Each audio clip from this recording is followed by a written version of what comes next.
First off, you're going to want to preview your animation as you go along, and in order to do this, you just need to press the Enter key.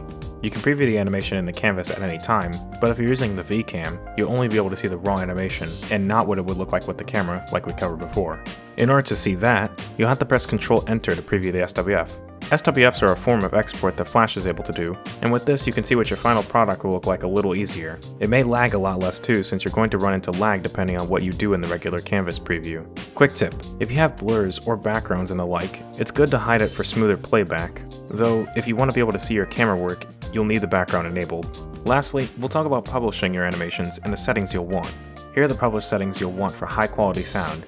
You need to change this before you export the final SWF, since the program we'll be using to convert this SWF doesn't allow you to change this. Swivel is a free program on Newgrounds that allows you to easily convert SWFs to MP4s for uploading to YouTube and other sites. The settings are as followed. Then you press convert, and after a little while, or a long time, you'll have a ready to upload animation that won't lag at all. If you have Adobe Media Encoder, you're able to use that to make an MP4. Simply click File, Export, Export Video. It'll bring up a menu with the render size and some other settings. If you want to make a higher quality render, you only have to change the height since the width will change on its own. So if you're animating on a 640 by 360 canvas, you want to change the render size to 1920 by 1080, and change the encoder to H.264 match source, high bitrate, to get a high quality output. You'll want to make sure that the Convert Video in Adobe Media Encoder button is checked.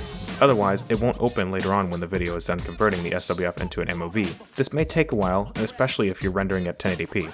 After it's done, Media Encoder will open and you can just render. The main reason you'll be using this is because the Animate CC camera doesn't work with Swivel at all, only V-Cams do. So if you plan on using the Animate CC camera, make sure you have Adobe Media Encoder as well.